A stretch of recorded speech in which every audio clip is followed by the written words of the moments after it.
Good morning बच्चों। आज हम पढ़ेंगे जो जनपद दिए गए हैं कि राजस्थान में कौन कौन से जनपद हैं। राजस्थान में यहाँ 4 जनपदों की विस्तार से व्याख्या की गई है, जिनमें प्रमुखतः जांगल, मत्स्य, सुरसेन और सीवी बताए गए हैं।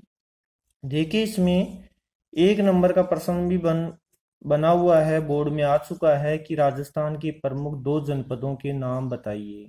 4 जनपदों के नाम याद रखने हैं आपको, और कोई से 2 नाम 1 नंबर के प्रश्न में भी पहुंच सकता है।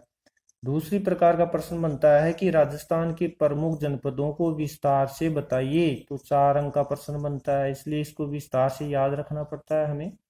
देखिए, इसमें वैदिक सभ्यता के विकास क्रम में राजस्थान में भी जनपदों का उदय देखने को मिलता है। यूनानी आक्रमण के कारण, कि यूनान से जब भारत पर आक्रमण हुआ तो पंजाब की मालव, सीवी, अर्जुनायन आदि जातियां जो अपने साहस और शौर्य के लिए प्रसिद्ध थी, राजस्थान में आई और यहीं पर निवास करने लग गई। इस प्रकार राजस्थान के पूर्वी भाग में जनपदीय शासन व्यवस्था का सूत्रपात हुआ और राजस्थान के पूर्वी भागों से जनपदों का निर्माण होने लग गया। जिसमें से देखिए, प्रमुख जनपद ये थे कि राजस्थान में 4 जनपदों की व्याख्या की गई है: जांगल, मत्स्य, सुरसेन और सीवी।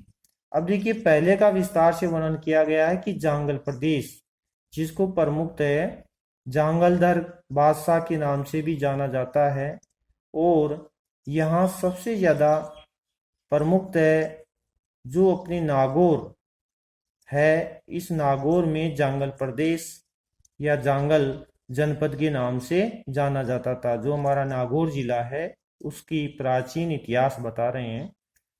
वर्तमान में बीकानेर और जोधपुर के जिले महाभारत काल में जांगल देश कहलाते थे। कि वर्तमान में जो बीकानेर और जोधपुर जिले हैं, ये जांगल प्रदेश के नाम से जाने जाते थे। इनको जांगल देश भी कहा जाता था। कहीं कहीं इसका नाम कुरु जांगला और मादरे जांगला भी मिलता है। इस जनपद की राजधानी अहिछत्रपुर थी, जिसे आज नागौर के नाम से जानते हैं। बीकानेर के राजा इसी जांगल देश के स्वामी होने के कारण स्वयं को जांगलधर बादशाह भी कहते थे। कि बीकानेर का जो राजा बनता था, उसको जांगलधर बादशाह के नाम से जाना जाता था। बीकानेर राज्य के राज चिन्ह में भी जय जांगलधर बादशाह लिखा मिलता है। दूसरा जनपद है मत्स्य। मत्स्य जो दिया गया है, मत्स्य में दिया गया है कि वर्तमान जयपुर के आसपास का क्षेत्र मत्स्य महाजनपद के नाम से जाना जाता था। इसका विस्तार चंबल के पास की पहाड़ियों से लेकर सरस्वती नदी के जंगल क्षेत्र तक था। कि हमारी चंबल नदी का जो प्रदेश है, राजस्थान में 12मासी नदी जो चंबल नदी बहती है, इसके आसपास के क्षेत्र में जो शासक रहे हैं, वो मत्स्य जनपद के नाम से जाने जाते हैं। आधुनिक अलवर और भरतपुर के कुछ भाग भी इसके अंतर्गत आते हैं। इसकी राजधानी विराटनगर थी, जिसे वर्तमान में बेरहाट नाम से भी जाना जाता है। मौर्य शासक बिंदुसार से पहले मत्स्य जनपद की स्पष्ट जानकारी का अभाव है। महाभारत में कहा गया है कि साहस नामक एक राजा ने चेदी व मत्स्य दोनों राज्यों पर शासन किया था। मत्स्य प्रारंभ में चेदी राज्य का और कालांतर में यह विशाल मगध साम्राज्य का अंग बन गया। ये दिया गया है मत्स्य जनपद के बारे में। फिर तीसरा है जनपद सूरसेन। देखिए, सूरसेन आधुनिक ब्रज का नाम सुना होगा। तो ब्रज जो प्रमुख है, यादव वंश बताया गया है, तो यादव वंश के शासक रहे हैं ब्रज में। आधुनिक ब्रज क्षेत्र में यह महाजनपद स्थित था। इसकी राजधानी मथुरा बताई गई है कि उसकी राजधानी मथुरा थी। प्राचीन यूनानी लेखक इस राज्य को सूरसेनोई तथा राजधानी को मथुरा कहते हैं।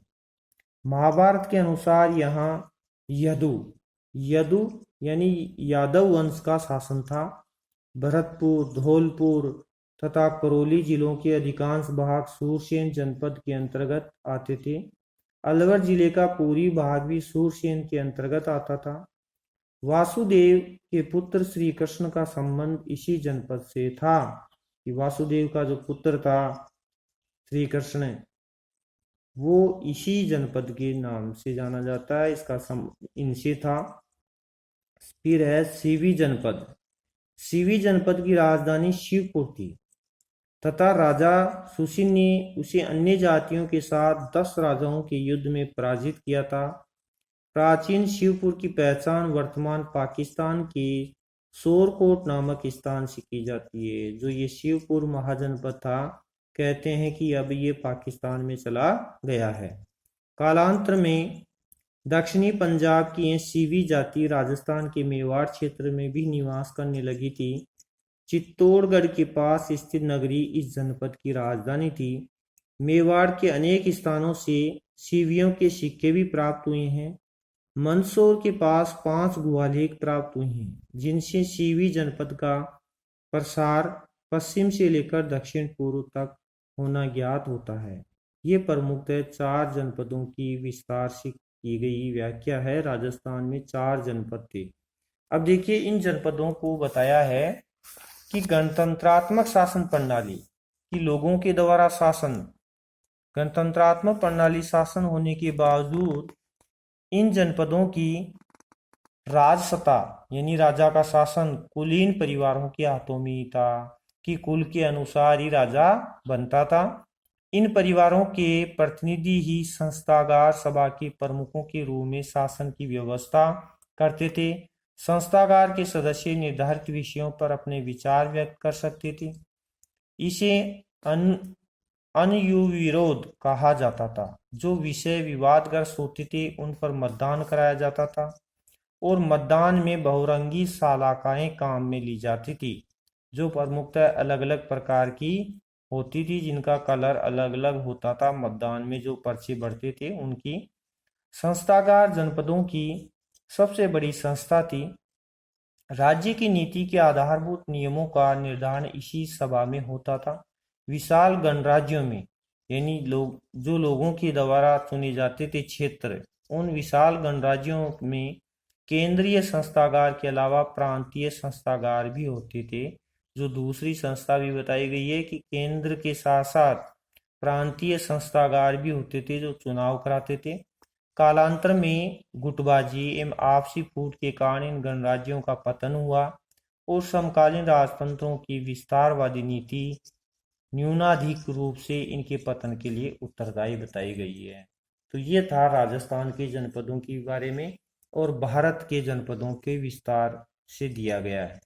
अब हम पढ़ेंगे दूसरा भाग है इसका, मौर्य, शुंग, सातवाहन, गुप्त, वर्धन, पाल, राष्ट्रकूट, प्रतिहार, चोल, पल्लव एवं चालुक्य साम्राज्य। इन साम्राज्यों के बारे में हम विस्तार से पढ़ेंगे। तो हम पहले पढ़ेंगे मौर्य वंश। मौर्य वंश किस प्रकार भारत में आया और किस तरह से उसने संपूर्ण भारत में चक्रवर्ती सम्राट के रूप में विकसित हुआ। फिर इसके बाद में शुंग वंश आए। तो इस प्रकार इन सब राजाओं के बारे में हम विस्तार से पढ़ेंगे। पहले देखिए मौर्य वंश। कहते हैं कि ये जो 16 जनपद है हमने पीछे पढ़े हैं, 16 जनपदों में देखिए 16 महाजनपदों में से एक मगध का एक साम्राज्य के रूप में आविर्भाव हर्यक वंश के समय हुआ और कालांतर में मगध ने प्राय समस्त उत्तर भारत पर अपना आधिपत्य स्थापित कर लिया था। कि मगध जो प्रमुख महाजनपद है उसने प्रमुखतः मगध नामक स्थान पर उस राजा ने पूरे उत्तर भारत पर चक्रवर्ती सम्राट के रूप में शासन किया। तो देखिए मौर्य वंश की स्थापना कैसे हुई, कि मौर्य वंश का शासन कैसे संचालित हुआ। कि ईसा पूर्व जब ईसा का जन्म हुआ 57 ईस्वी में, तो 57 ईस्वी से पहले के इतिहास बताते हैं कि 326 ईस्वी के लगभग मगध के राज सिंहासन पर नंद वंश का एक विलासी राजा, विलासी यानी जो शराब में या नशे में लिप्त रहता था, तो विलासी राजा घनंद सिंहासन रूढ़ था, सिंहासन के ऊपर बैठा। इस समय पश्चिमोत्तर भारत सिकंदर से आक्रांत था। तो कहते हैं कि पश्चिम भारत में यूनान का जो प्रमुख शासक था सिकंदर, उस सिकंदर का डर सता रहा था पश्चिमी भारत को कि न कहीं यूनान का शासक भारत पर आक्रमण करके भारत की सत्ता को किसी तरह से नुकसान न पहुंचा दे। प्रजा अपने राजा के अत्याचारों से भी पीड़ित थी। ऐसा कर बाहर के कारण राज्य में लोग उससे असंतुष्ट थे। तो पश्चिम भारत में वहां का राजा निर्दयी था, जनता पर अनेक प्रकार के कर लगाता था। तो देखिए मौर्य वंश में किस प्रकार वहां शासन स्थापित किया। इस परिस्थिति में मगध को एक ऐसे व्यक्ति की आवश्यकता थी, यानी मगध महाजनपद को एक ऐसे राजा की आवश्यकता थी जो जनता पर निर्दयता न करे, कर भी अधिक नहीं ले और लोगों के विश्वास जीते, जो विदेशी आक्रमण से उत्पन्न संकट को दूर करे और उसे एक सूत्र में बांधकर चक्रवर्ती सम्राट के आदर्श को चरितार्थ करे। शीघ्र ही भारत में राजनीतिक नवमंडल पर कौटिल्य का शिष्य चंद्रगुप्त प्रकट हुआ। कहते हैं कि हमने राजनीति में पढ़ा है कौटिल्य जो प्रमुख राजनीतिज्ञ रहा है, तो उसका एक शिष्य था चंद्रगुप्त। वह चंद्रगुप्त शक्तिशाली राजा के रूप में उभरा। कहते हैं कि एक नवीन राजवंश मौर्य वंश की स्थापना की। तो चंद्रगुप्त के जहां चंद्रगुप्त है, मौर्य वंश के संस्थापक है चंद्रगुप्त। अब हम पढ़ेंगे कि चंद्रगुप्त ने किस प्रकार शासन किया। तो महात्मा ईसा के जन्म से पूर्व की बता रहे हैं ये, ईसा पूर्व यानी 57 ईस्वी से पहले का इतिहास। तो 57 ईस्वी से पहले 327 वर्ष पहले से लेकर के 298 ईस्वी पूर्व तक इन्होंने शासन किया। चंद्रगुप्त ने अपने गुरु चाणक्य की सहायता से अंतिम नंद शासक घनानंद को पराजित कर 25 वर्ष की आयु में चंद्रगुप्त मौर्य मगध के राज सिंहासन पर आरूढ़ हुआ। चंद्रगुप्त मौर्य ने व्यापक विजय अभियान करके प्रथम अखिल भारतीय साम्राज्य की स्थापना की। 305 ईसा पूर्व में उसने तत्कालीन यूनानी शासक सेल्यूकस निकोटर को पराजित किया। संधि हो जाने के बाद सेल्यूकस ने चंद्रगुप्त से 500 हाथी लेकर पूर्वी अफगानिस्तान, बलूचिस्तान और सिंध नदी के पश्चिमी का क्षेत्र उसे दे दिया। सेल्यूकस ने अपनी पुत्री का विवाह भी चंद्रगुप्त से कर दिया। कि जब आक्रमण हुआ सेल्यूकस ने, तो सेल्यूकस चंद्रगुप्त से हार गया। लेकिन ये कहते हैं कि हार जाने के बाद में संधि हुई। उस संधि में चंद्रगुप्त को बहुत ही लाभ हुआ। कहते हैं कि चंद्रगुप्त प्रमुख है, सेल्यूकस ने चंद्रगुप्त से 500 हाथी लेकर के अधिकतर जो पूर्वी अफगानिस्तान और सिंधु नदी का जो क्षेत्र था वो प्रमुख है चंद्रगुप्त को दे दिया। और सेल्यूकस ने अपनी पुत्री का विवाह भी चंद्रगुप्त से कर दिया। साथ में अपनी प्रमुख है मेगसनीज जो राजदूत था वो भी चंद्रगुप्त को प्रमुख दे दिया गया दहेज में। तो मेगसनीज को अपने राजदूत के रूप में उसके दरबार में भेजा। चंद्रगुप्त के विशाल साम्राज्य में काबुल, हेरात, कंधार, बलूचिस्तान, पंजाब, गंगा यमुना का मैदान, बिहार, बंगाल, गुजरात, विंध्य और कश्मीर के भूभाग सम्मिलित थे। तमिल ग्रंथ दो दिए गए हैं, दोनों में नाम है एहनानुरु और मुन्नानुरु। तो देखिए इनसे विदित होता है यानी ज्ञात होता है कि चंद्रगुप्त मौर्य ने दक्षिण भारत पर भी आक्रमण किया था, किंतु वृद्धावस्था में उसने भद्रभाव से जैन धर्म की दीक्षा ली। उसने जैन धर्म स्वीकार कर लिया और उसने 298 ईसा पूर्व में जो प्रमुख स्थान है श्रवणबेलगोला, जो मैसूर कर्नाटक में एक स्थान है, वहां उन्होंने उपवास करके अपने शरीर का त्याग किया था। तो ये दिया गया है अपने चंद्रगुप्त मौर्य का इतिहास, जिसने प्रमुख जैन गुरु भद्रभाव से दीक्षा लेकर के अपने शरीर को उपवास करके त्याग दिया था। फिर चंद्रगुप्त मौर्य के बाद में उस सत्ता को संभाला उसके पुत्र बिंदुसार ने। देखिए बिंदुसार ने जो शासन किया वो भी चंद्रगुप्त प्रमुख चक्रवर्ती सम्राट बनकर के किया था। वैसे बिंदुसार ने भी प्रमुख चक्रवर्ती सम्राट बनकर के काम किया। बिंदुसार का जो प्रमुख इतिहास बता रहे हैं 298 ईसा पूर्व से 272 ईसा पूर्व तक बताया जाता है। इसका हम अगले विस्तार से वर्णन करेंगे नेक्स्ट वीडियो में। धन्यवाद।